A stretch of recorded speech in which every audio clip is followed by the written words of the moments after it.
laki yang ngedeketin lo, Arjuna yang sedang mencari cinta lo, karakternya yang model Arjuna begini nih. Sederhana. Bukan sederhana, apa adanya. Sebenarnya kalau gue pribadi, kalau emang lagi ada, ya lo mau makan di restoran bintang 5, Michelin tingkat 5, restoran kelas Michelin, ya nggak ada masalah. Kalau ada, kalau emang ada. Kalau emang belum ada, ya apa adanya aja. Yang penting kan tujuannya makan, ngobrol, yang bisa, ya mungkin di tempat-tempat kopi. Ya kan sekarang kalau ke tempat kopi aja kan mungkin berdua plus cemilan. Kalau yang kafe-kafe, tempat-tempat kopi yang kecil-kecil kan 100.000 tuh udah ada cemilannya lah, kopinya ada, cemilannya kan ada kan. Belum makan berat tuh. Iya, nanti makan berat, ntar kita keluar nyari nasi goreng nih, ketoprak ya. Iya.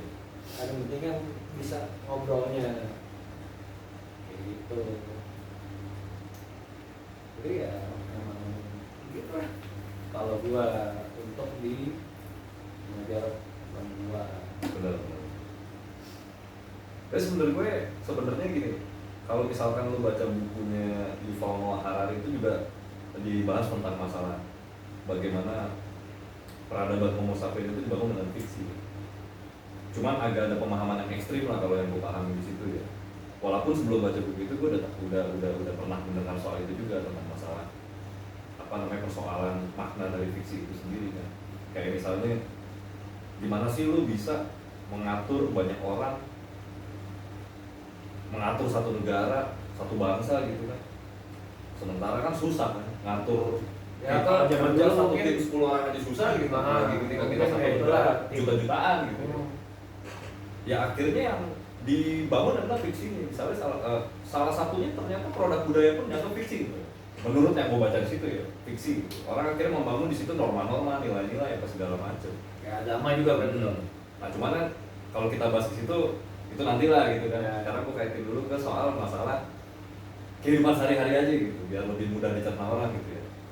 Menurut gue setiap orang pun, terlepas zaman sekarang maupun zaman dulu ya mungkin ya, gue nggak tahu karena gue nggak hidup di zaman berapa ratus tahun yang lalu kan, orang pasti melakukan yang namanya fiksi terhadap dirinya sendiri. Ya yang tadi gue bilang, setiap orang pasti mengemas dirinya. Banyak orang yang ingin terlihat baik di depan orang lain gitu. Banyak orang yang ingin terlihat terhormat misalnya, ya kan. Padahal kalau menurut gue, lu bukanlah jabatan lu bukanlah mobil yang lu bawa. Gue nyambungin omongan lu tadi tuh, lu bukanlah motor yang lu bawa, gue bukanlah pakaian yang gue pakai sebenarnya, ya kan? Ya gue, tapi sekalipun gue membranding diri gue dengan sebuah fashion yang memang oke, gue lebih cocoknya fashion kayak gini nih, pakai kalung apa segala macam, lu pakai jam tangan tuh, sampai fashionnya tuh lu naik Vespa, motor pun lu maunya Vespa gitu kan. Padahal menurut gue lu bukanlah Vespa lu, Ogi ya Ogi. Tapi yang harusnya lebih tahu Ogi itu seperti apa gitu kan. Ogi itu siapa dan apa? Ya lu sendiri pasti. Iya. Ya kan? Kalau kita misalnya kita lihat dari kacamata filsafat eksistensialis dari Amat itu apa? manusia Penjelasan dari eksistensinya. Oh, eksistensinya. Eksis aja dulu ya. Iya. Masalah kualitas entar aja itu. Maksudnya gini, dilihat dari eksistensinya gitu. Itu tadi apa kata-kata yang bahasa keren itu tadi? Eksistensialis. Wih, eksistensialis.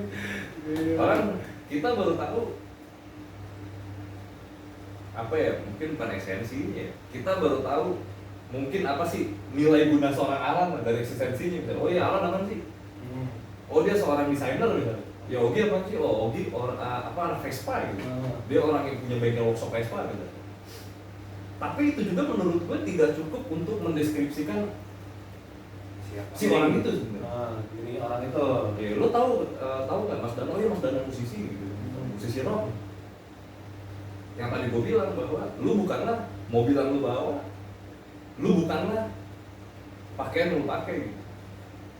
Kayak dulu kan waktu zaman kuliah belajar filsafat itu, pertanyaan siapa aku itu kan terkesannya kayaknya anak-anak apalagi baru siapa ya itu. Tapi kan sebenarnya lu menjawabnya susah. Pertanyaan yang sederhana. Pokoknya segala sesuatu menurut gue semakin dia sederhana semakin susah untuk dilakukan maupun untuk lu jawab. Siapa aku kan pertanyaan yang sederhana aja. Nah makanya terkait tadi yang soal fiksi-fiksi itu tadi, gue bilang apalagi di era yang istilahnya sekarang disebut disrupsi informasi. Wih, apaan tuh? Era disrupsi, ya sekarang penuh dengan perkembangan teknologi informasi yang udah makin masif gitu kan, makin disrupsi itu ini baru terkenal tuh istilah disrupsi apa tadi, menuju metaverse. Metaverse itu Facebook kan juga mengembangkan metaverse. Nah misalnya di media sosial orang juga melakukan yang namanya brand image terhadap dirinya kan, mengemas dirinya loh. Lo membuat instastory setiap hari atau lo posting apa di Instagram, di Facebook, nge-tweet apa gitu kan, yang akhirnya mungkin orang-orang yang sering memperhatikan konten-konten media sosial lo menganggap si Ogi kan begini, dia aktivitas ini orangnya happy, orangnya santai, padahal kan belum tentu kan. Ya karena memang di media sosial itu hampir setiap orang, mungkin gua nggak bisa data nih, gua nggak punya data penelitiannya juga kan, mungkin ya hampir setiap orang itu memang membranding diri, mengemas dirinya karena dia pengen terlihat seperti apa sih di mata orang, baik dalam ruang sosial nyata maupun dalam virtual reality. Media sosial kan ruang virtual kan, ruang semua gitu. Itu juga ya kalau ngomongin metaverse itu kan fiksi kan sebenarnya kan? Ya memang fiksi, khayalan ya. Dia membangun jadi kita bikin apa sih namanya, kayak bikin jagoan lah kalau itu kayak bikin apa jagoannya siapa, apa sih namanya tuh yang karakter itu istilahnya avatar atau apa sih namanya karakter. Jadi menurut lu tuh berarti siapapun orangnya itu akan membentuk dirinya sendiri walaupun seapa adanya itu orang gitu ya. Seapa adanya. Benar kan. Tapi menurut gua belum tentu itu dirinya dia. Betul, iya maksud gua gitu kan. Berarti yang lu maksud tuh seperti itu. Karena gua meyakini gini. Gua yakin lebih banyak orang yang seumur hidupnya bahkan sampai orang itu meninggal, mungkin termasuk gue nanti ya, yang sebenarnya sejatinya tidak mengenal diri. Berarti tiap hari itu emang orang ya, kita nggak nganggep semua orang tuh memiliki topengnya masing-masing ya berarti ya. Ya, seperti tadi konsep dramaturgi. Betul. Walaupun dramaturgi sebenarnya istilah awalnya dari seni teater kan, seni pertunjukan lah, drama pertunjukan. Setiap orang bermain peran di situ kan. Ketika gue berbicara, bersikap di hadapan lu kan gue beda sama ke orang tua. Betul. Ya kan? Apalagi misalnya ke anak gue atau istri gue kan itu pasti berbeda. Romantisnya persahabatan sama romantisnya dengan pasangan juga beda. Kan kayak gitu sih kalau menurut gue. Nah, makanya dunia ini memang dibangun oleh fiksi. Kripto itu salah satu bentuk real dari yang namanya fiksi. Dia kan tidak ada, dia tidak punya wujud. Artinya kayak tadi perusahaan corporation fokus itu kan tubuh. Secara wujud, secara bentuk fisik, kripto kan tidak ada. Dia tidak berlaku di alam fisik sebenarnya. Karena pun dia juga bukan metafisik kan. Kita metafisik kan nggak bisa kita lihat, tapi bisa kita rasakan. Bagi orang yang mempercayai itu ya, misalnya orang Islam meyakini beriman kepada adanya malaikat, adanya Tuhan, metafisik kan. Kita nggak bisa melihat itu, gitu. Kita tidak bisa melihat dengan mata telanjang kita ya, dengan mata ya. Tapi kita meyakini bahwa substansi itu ada gitu.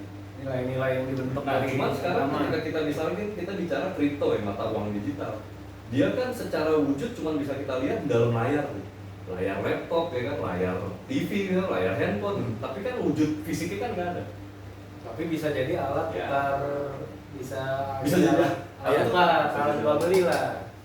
Bisa jadi nilai, ada nilai tukar. Dia berdiri di tengah-tengah. Nah itu kan semacam apa yang disebut dengan realitas khayalan yang memang sudah disepakati oleh banyak orang. Adanya konsensus di situ, kesepakatan bahwa ada nilainya. Adanya sesuatu yang tertentu, konsensus yang dibentuk oleh orang-orang tertentu. Bener. Akhirnya influence ke masyarakat. Diamini banyak orang. Akhirnya lama-lama masyarakat mulai meyakini adanya itu.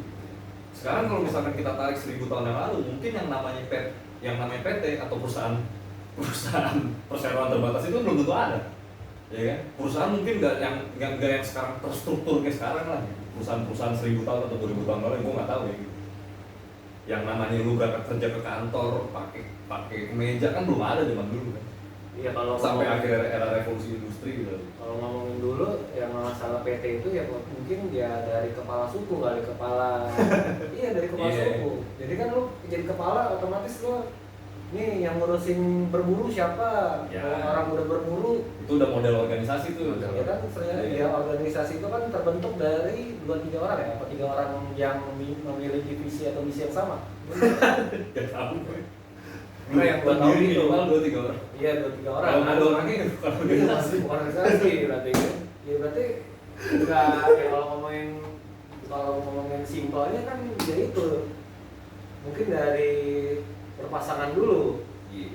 Ketika udah berpasangan, ada anak buahnya, ada anaknya jadinya kan. Dari zamannya ada Hawa lah, kalau anggap aja ada Hawa itu anaknya baru dia bisa ngurusin yang lain-lain. Yang bapaknya mungkin nanti kan standar kan laki-laki itu kan kalau zaman dulu sampai sekarang bilang ya itu mencari nafkah, mencari apa? Berkat, mencari rezeki. Ya. Nah, kalau misalkan kalau ini pemahaman gue, kalau misalkan kayak gue baca Homo sapiens Yuval, termasuk ketika laki-laki wajibnya nyari nafkah, itu pun sebuah nilai-nilai fiksi sebenarnya. Kayak gitu. Kecuali kalau kita udah ngomongin kodrat ya, Kodrat. ya oke laki-laki punya penis, ya apa namanya, bahwa perempuan itu punya apa namanya vagina gitu kan, payudara gitu. Kalau itu memang sudah kodrat lah, ya kan secara biologis gitu. Tapi kalau secara nilai-nilai sosial gitu, nilai-nilai yang dianut masyarakat gitu, ya karena beda suku, beda bangsa, nilainya beda juga. Norma-normanya pasti beda. Kesepakatan bersama. Iya, itu yang namanya dibangun oleh fiksi, termasuk mitos-mitos di zaman Yunani kuno, apa namanya adanya dewa-dewa apa segala macam, biar akhirnya orang bisa diatur. Ada nilai-nilai, norma-norma. Dewa ini melarang ini. Termasuk bahkan mungkin kalau yang gue tangkap dia sendiri mengatakan agama itu pun adalah fiksi. Makanya mungkin ya gue nggak tahu nih, gue takutnya salah ngomong soalnya lo akan upload di YouTube Kan mungkin, namanya mungkin kan kita kan hanya berpendapat. Iya gitu, meskipun misalnya Rocky Gerung, Pak Rocky Gerung waktu itu mengatakan kalau fiksi itu baik kok. Ya karena kalau dimungkin baik itu karena kan dia mungkin berdasarkan pengalaman dia sendiri dan emang sampai saat ini, sampai detik ini kan banyak hal-hal yang dari fiksi kan awalnya dan akhirnya terrealisasi dan dipercaya mungkin dari segelintir orang akhirnya sampai masyarakat dunia saat ini. Ya itu berarti mau fiksi itu benar. Nah kayak kita tadi ngomongin masalah interaksi sosial aja, maksud salah satu tadi kan pacaran, kerjaan, apa segala macam. Ya kayak misalnya kita ngelihat dalam dunia perekonomian lah, kalau orang dulu meyakini adanya nilai guna, nilai tukar misalnya. Nilai tukar tuh uang lah salah satunya, nanti pasti punya nilai tukar. Barter. Kalau dulu kayaknya barter dulu deh. Iya, zaman dulunya barter. Maksud gue nih konsepnya nilai guna dan nilai tukar gitu. Nah kalau era sekarang kan kalau misalnya kita baca-baca bukunya apa tuh Jean Baudrillard tuh, kalau nggak salah ngomong ya, namanya orang Prancis tuh. Ada namanya zaman sekarang tuh juga orang lebih meyakini nilai simbol. Kayak misalnya gini bro, lu naik Vespa, ya kan? Contoh gampang aja, lu bawa Vespa lu butut, ya kan? Kayak orang mungkin akan melihatnya, oh ini berandalan banget sih orang gitu, dengan gaya seorang objek kayak gini gitu. Terus ketika itu lo mau deketin satu perempuan nih misalnya, yang ternyata akhirnya datang Alan gitu, yang lebih memilih, yang Alan datang itu dengan pakaian yang lebih rapi, rambut yang lebih klimis, terus membawa Mercy misalnya, atau dia bawa BMW, mobil yang harganya MM-an. Ternyata ini gue bukan menganggap perempuan murahan ya atau gimana ya, karena itu cuma contoh doang. Ternyata misalnya si perempuan itu lebih memilih Alan, ya kan? Karena Alan lebih menyimbolkan kesuksesan, menunjukkan. Iya, maksudnya simbol kesuksesan itu rambut, simbol kesuksesan saat ini ya hari ini. Kita lihat, oh ya punya mobil mewah misalnya, rambutnya klimis, rapi atau segala macam gitu. Padahal sebenarnya kan itu nilai atau norma-norma yang dibangun aja. Kalau misalkan kita bicara zaman purba, lu pengen menjadi laki-laki sukses, mungkin lu menjadi pemburu yang handal. Ya kan? Tapi kan karena zaman kita sudah berbeda kan, sekarang ini menjadi oke lah revolusi industri 4.0 menuju society 5.0 gitu kan, kesuksesan kayak gitu. Atau misalkan ketika Alan berpenampilan rapi dengan baju-baju bermerek, dengan mobil yang mewah misalnya, itu menyimbolkan orang yang kaya gitu. Iya, menyimbolkan kesuksesan Apa? Iya. Kaya lah. Padahal belum tentu. Ya kan? Bisa aja dia kaya kan orang tuanya. Ya kan? Ternyata hidupnya nggak makan gaji buta, nggak jelas gitu. Secara kalau misalkan dan ketika kita bicara apa sih nilai gunanya kan ada. Meskipun sebenarnya sejatinya ada gitu. Ya orang lebih percaya dengan simbol itu. Sekarang gini deh bro, apa namanya? Kalau kita bicarakan nilai guna atau nilai manfaat, gue nggak akan mau tuh beli tas sampai harga 500 juta. Karena pun kegunaannya tas. Tapi orang membeli itu karena membeli simbol. Prestis. Kayak gitu. Nah termasuk ketika orang yang namanya mau memilih pasangan, misalnya ini menurut gue sekali lagi, mau memilih pasangan atau mungkin dia mau berteman di satu circle tertentu, itu juga interaksi itu juga didasarkan pada nilai simbol juga sebenarnya. Contoh misalnya ketika lu lebih memilih bergabung ke klub Vespa gitu, dengan lu akhirnya punya Vespa, ada sebuah nilai simbol di situ, oh ya gue punya Vespa, gue jadi anak Vespa dan gue gabung dalam klub itu. Karena mungkin menurut gua ya sejalur lah sepemikiran, karena ya minimal nggak usah sepemikiran enggak, tapi oh ini sama-sama bawa Vespa, sama-sama punya Vespa.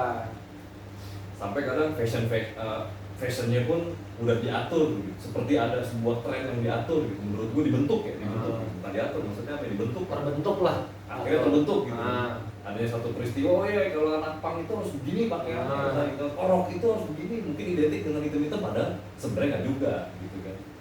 Oh anak Vespa harus punya Vespa gitu, kalau nggak punya Vespa bukan anak Vespa. Ya itu nggak bisa kalau itu, karena itu udah apa syarat utama. Kalau lo mau jadi anak Vespa harus punya Vespa, karena kan itu buat lo pakai, lo gunakan berkendara, bukan buat apa namanya lo tunjukin. Bener. Ya bisa aja lo bilang aku, sebenarnya bisa juga lo ngaku anak Vespa, padahal lo numpang di Vespa orang, minjem Vespa siapa, tapi kan sebenarnya lo tidak memiliki Vespa itu, tapi lo karena lo menjiwai apa lo pengen banget dianggap anak Vespa, akhirnya kan lo gimana caranya dah tuh, entah gue minjem dulu kayak, yang penting buat di fiksinya itu untuk di sosmed lah ya, buat naro buat di society mereka. Padahal bukan Vespa lu, bukan BMW lu. Iya, yang penting biar diterima di ekosistem mereka gitu. Ya mungkin juga dengan cara itu dia lagi berfiksi, lagi melakukan fiksional kan, dan mungkin ya siapa tahu juga gara-gara dia pakai sedang mengkonstruksi realitas. Nah, biar terrealisasi, biar kejadian. Ya emang kadang-kadang begitu juga, karena ini pengalaman gue ya kalau masalah kayak gue pengen banget punya sepeda. Tau nggak apa yang gue punya dulu? Apaan tuh? Helmnya dulu, gue belum punya sepedanya udah ada helmnya duluan. Helmnya kan helm motor ya. Helm sepeda. Gue kira helm motor. Iya, nggak tahu gimana. Tau-taunya temen gue jual sepeda dengan harga murah. Akhirnya ternyata dengan simbol gue punya sesuatu itu, maksudnya dari helm itu. Akhirnya gue ternyata jadi pengen kan, jadi termotivasi kan untuk memiliki sepedanya yang secara visual yang bisa gue pegang, sentuh, rasain lah gitu kan. Akhirnya kejadian juga. Berarti itu sebenarnya salah satu metode kayaknya untuk memotivasi diri kita sendiri agar dapat memiliki barang yang kelihatan bentuknya. Iya, bisa juga, banyak juga yang gara-gara cuman megang-megang, cuman iseng tadi, cuman tanya-tanya. Karena ya pas ketika yang orang yang ditanya itu bisa menjelaskan kenapa dia senang banget sama Vespa, apa nyaman banget pakai Vespa itu, akhirnya kan sadar nggak sadar kan dia jadi terpengaruh. Masa sih gitu kan? Oke, tapi kan gue mau nyambunginnya ke sini sih, dengan barang-barang itu entah tas branded atau segala macam, atau lu dengan Vespanya Bang ya, dengan teknologi sekarang biar enak. Kameramen berbicara. Iya nggak boleh, nggak etis, nggak etis, nggak apa-apa. Itu apa namanya? Dengan udah nanya. Lu kursi tuh di situ ya? Iya, nggak, maksudnya biar enak, biar jelas. Jangan kayak gitu lah. Jangan kayak gitu. Katanya bebas ya. Bukan, maksudnya biar sekalian gitu kan. Audiens berbicara gitu. Nggak bisa, lu siapa, moderator bukan. Kameramen nggak boleh ngomong gua di mana-mana. Promosi dan bukan. Iya, makanya lu kesini. Ya udah nggak jadi. Iya, daripada ya udah nggak apa-apa, biarin dikepitan akhirnya kesini. Itu ini udah rambu-rambunya nih, garis besar. Maksudnya kalau mau ngomong harus tampil dong, masa lo mau cuman jadi kayak provokator ya kan? Lah, kita menanya. Ya itu jatuhnya jadi provokator lo, karena lo nggak menampakkan diri. Bukan masalah itu, maksudnya kita belajar maksudnya, oh ini loh, gue ngomong nih, bukan asal ngomong nih, gue ngomong begini. Siapa sih tuh yang ngoceh-ngoceh? Kan malas gue ngejawab-jawabnya nanti. Tuh orang ngoceh doang dari belakang. Jelasinnya kayak enak, kalau ini kan datang langsung. Lah iya bener, gue ngomong ini menurut gue bener. Maksudnya ya lo kalau ngomong lihat dong, lo buktikan gitu kan. Atau kan minimal kan dari omongan lo kan udah S1 dulu, entah apa harus S2 apa namanya psikologi kan. untuk kalau menerima. ARD kan biasanya S2 psikolog. Iya, karena kan tapi bisa aja dia S2 mesin kan Kita juga cuman tapi kan Iya. langsung gitu Iya, kan, bener. dia bisa menilai Bener. melalui ya yang bahasa tubuh kayak bahasa Betul. kalbu kayak bahasa apalah gitu kan. Itu maksud gue ya karena termasuk kayak tadi itu lu bilang S1 S2 itu menurut gue perguruan tinggi, gue liat perguruan tinggi Indonesia aja ya karena gue tinggal di Indonesia. nah, Gue nggak tahu perguruan tinggi di Zimbabwe kayak gimana. Lu lihat deh iklan-iklannya itu atau biasanya banner-bannernya itu kan dijamin masuk kerja kan. Menurut gue itu menjual fiksi. Bagaimana kalau ternyata ada mahasiswa lu yang baru yang lulus tahun ini misalnya ternyata ada sekitar 100 atau bahkan 500 alumni lu yang sejak dia lulus dia nggak punya pekerjaan. nggak ada pekerjaan. Gitu. Itu kan bisa jadi disebut fiksi itu, hayalan aja. Atau misalnya, apakah kalau misalkan itu ternyata tidak terrealisasi, apakah itu bisa disebut sebuah kebohongan? Maksud gue itu kan buat meningkatkan nilai jual si kampus itu aja. Namanya maksud gue kan pendidikan itu kan sudah menjadi komoditi, ya kan? Kita nggak perlu menutup mata lah untuk mengatakan bahwa pendidikan itu komoditi misalnya. Jadi itu kan nilai-nilai simbol yang dijual bahwa ketika lu menjadi seorang sarjana harkat martabat lu naik misalnya dianggap, atau misalkan orang tua yang wah anakku kuliah loh dari itu, anakku udah sarjana loh, anakku S1 loh, anakku S2 loh, anakku S3 loh. Padahal sebenarnya sekalipun dia lulus mendapatkan gelar doktor, dia lulus dari S3 nya belum tentu ada yang benar-benar bisa menjamin dia benar-benar paham sama semua materi pelajaran yang dipelajari sama kuliah itu. Dia S1, selalu banyak banget contohnya. Menurut gua kayak gitu ya. Ya Jadi, kalau ngomongin universitasnya atau apa sih lembaga pendidikannya itu kan karena emang dia ngasih semangat sebenarnya, ngasih inspirasi ini loh di kampus ini. Kalau lo bisa menjalankan kan, tapi kan tetap semua itu kan ya 100% atau 1000% dapat kerjaan. Tapi kalau si mahasiswanya juga belai juga ya kan nggak mungkin, karena kan butuh proses sebelum dia menuju dapatan pekerjaan itu. Ya minimal dia kan harus belajar dulu apa tuh dasar-dasar kuliah, mata-mata kuliah dasar. Ketika dia menjalankan mata kuliah dasar, pertengahan, lanjutan, kan akhirnya bisa dia menjadi seorang pekerja gitu kan. Bukan karena universitasnya itu sebenarnya gue cuma bilang yang dibangun, motivasi doang. yang dibangun, yang disebut fiksi itu tadi, bahwa sebenarnya lu untuk bisa bekerja ya maksudku, atau lu mendapatkan pekerjaan di perusahaan atau dimanapun, memang tidak harus kuliah. Tapi kan karena katakanlah dunia kita saat ini, peradaban kita saat ini, kita mengenal yang namanya pendidikan itu penting. Penting, gue tidak mengatakan pendidikan itu tidak penting. Akhirnya wajib sekolah 9 tahun, terus kuliah dikatakan dengan lu punya status sarjana S1, lu lebih bisa mendapatkan anggapan nih, stereotip masyarakat saat ini nih, dengan lu punya status sarjana lu bisa mendapatkan pekerjaan yang jauh lebih layak gitu. Tapi bagaimana ketika lu lulus ternyata banyak dunia kerja yang gak layak buat lu? Ya, Dari kan salah jurusan loh, ternyata gue salah terus jurusan. akhirnya komoditi itu makin kelihatan. Menurut gue itu bukan motivasi. Kalau tadi ada kampus-kampus yang dijamin masuk kerja, menurut gue itu bukan motivasi. Menurut gue itu hanya sekedar bahasa penjualan. Iya, karena dia kan menjual kampus ya biar ada banyak mahasiswa, biar ada pemasukan. Karena misinya dia biar banyak pemasukan Gue sebenarnya. rasa tidak ada kampus yang berani mengatakan bahwa you masuk kampus ini, you dijamin paham. Ya kan? Bukan. Contoh misalnya ada satu kampus nih di wilayah Jakarta Barat, daerahnya Meruya. Daerahnya Meruya. Iya, iya. Kan gue nggak nyebut merek, gue Iya, cuma daerahnya iya. Meruya. Daerahnya Meruya tapi agak sana dikit. Iya, pinggiran tol lah ya. Tukangan mungkin sono pos Gumen binus. Enggak. Mundur lagi tapi. Iya, itulah. Itulah kampus. Misalnya waktu sebelum Covid tuh gue lihat kan, gue lagi ngopi di situ, wah ada billboardnya gede tuh, banner gede gitu kan. Selamat datang pejuang masa depan. Aja. Kebetulan ada beberapa mahasiswa lagi nongkrong sama gua tuh.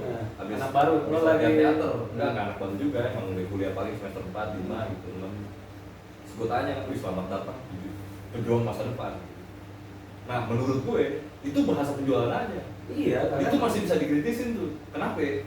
Gini bro, yang lu bisa disebut seorang pejuang nggak mesti berjuang untuk merdeka nih, maksudnya orang kan berjuang dalam Iya, apapun. ya sampai saat ini kita semua berjuang. Orang yang bisa disebut dia seorang pejuang ketika dia tahu apa yang dia perjuangkan, iya dong.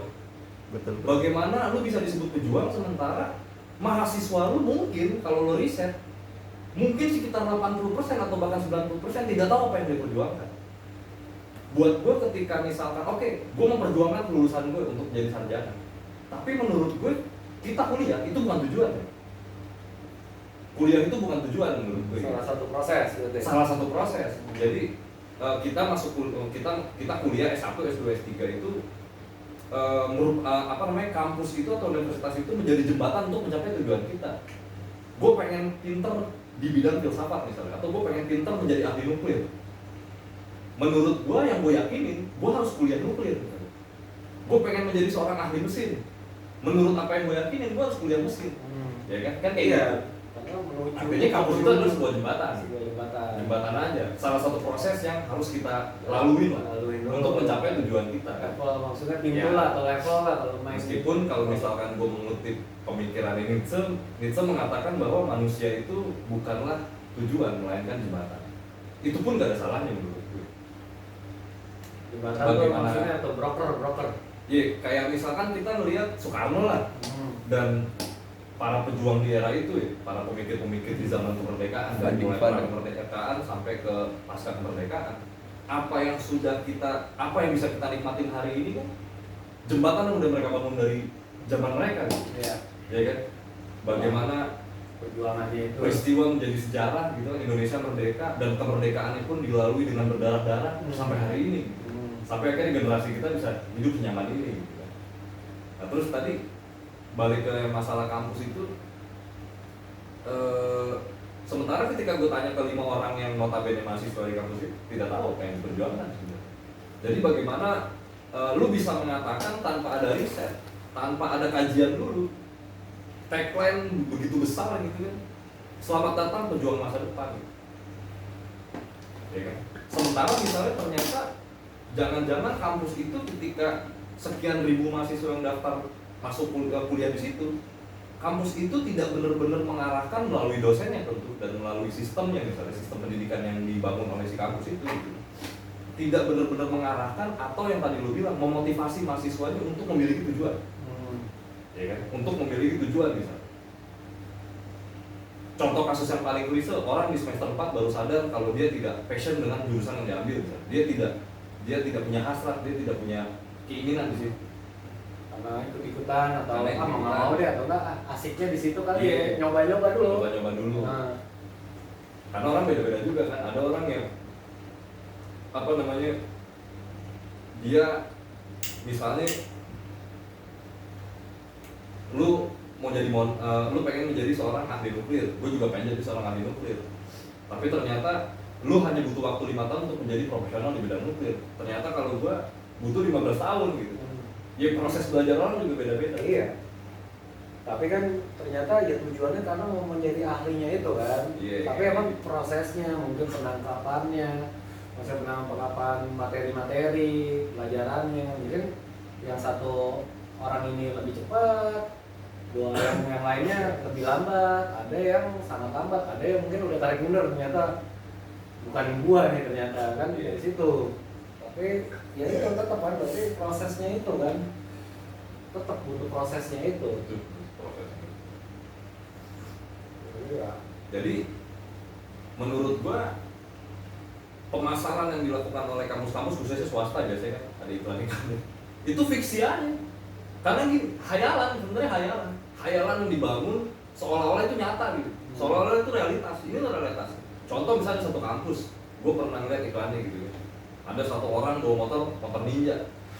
Wah, ini pasti alumni ini. Lah, masa gua harus punya motor ninja? Masa yang punya motor ninja harus alumni? Itu menurut kerjanya lambat. Bahasa iklan yang bodoh cuy. Bahasa pemasaran yang bodoh menurut gue dangkal banget. Ya karena kan emang taraf itu ini segitu ternyata menurut dia udah keren. Menurut orang marketing itu, menurut orang marketingnya kampus itu makanya begitu. Makanya gini, karena you mengatakan bahwa diri you adalah university. Universitas kan harusnya menjadi ruang, suatu ruang, suatu lingkungan yang memang itu kan terdiri dari orang-orang intelek harusnya gitu. Harusnya kan proses intelektualisasi terjadi. Jadi ketika misalkan si kampus itu, apalagi dia mengatakan kampus swasta besar ya, ketika dia ingin melakukan pemasaran dalam bentuk apapun itu, mau TV sih kayak mau apa, lu kaji dulu lah, jangan main asal-asalan mengatakan